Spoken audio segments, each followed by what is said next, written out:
This is how to install an Npas into a VFC BCM. It's the gas blowback. If it's the AEG, I think you might have some problems. So you'll want to go ahead and separate the upper and lower receivers, just pulling on those two pins and separating the two halves.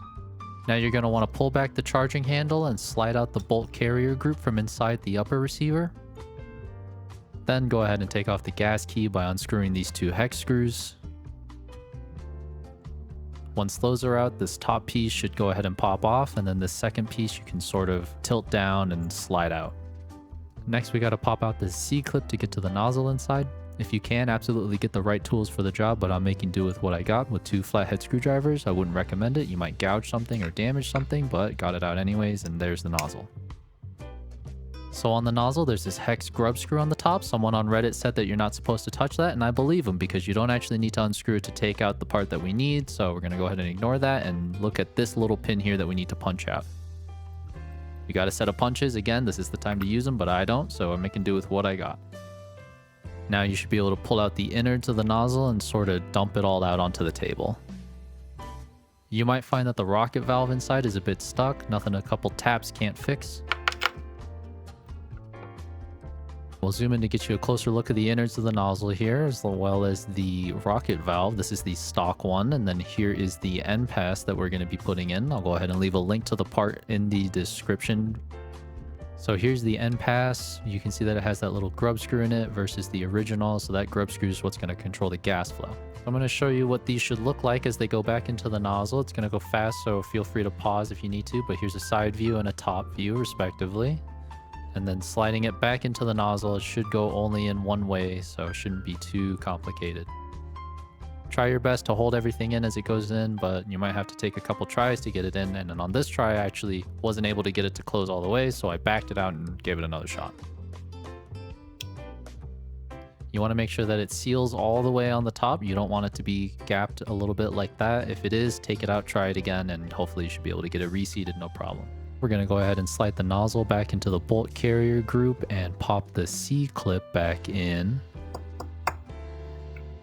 Now that you've got that C-clip back in, we can go ahead and do...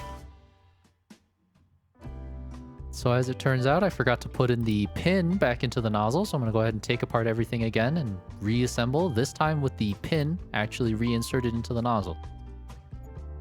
Now we're going to actually go ahead and reinstall back into the bolt carrier group, and we can see that it's nice and springy, it's not popping out, everything looks great. We're going to slide in the gas keys so that top part goes in, and then the second part, screw back in the hex screws, and that should be it for the bolt carrier group. And as long as you got everything out like this, you might as well take the opportunity to lube it up. There's a wonderful video by Explosive Enterprises that goes into how to lube and maintain your gun that I'll link to up top and down in the description as well.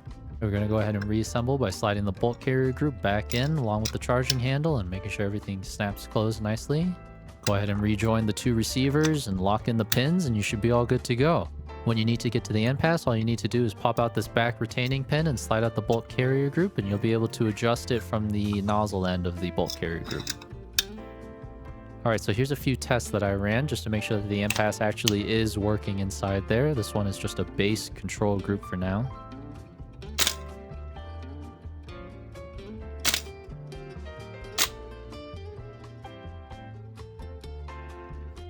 Alright, I pulled out the bolt carrier group, looking at the nozzle. Gonna go ahead and insert my Allen key in through the front and give it a couple twists one way or the other and see what happens.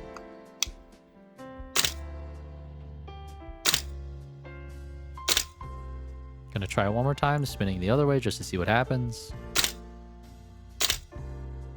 And it looks like it's working great. Alright, so that's it. Hope that was informative or helpful.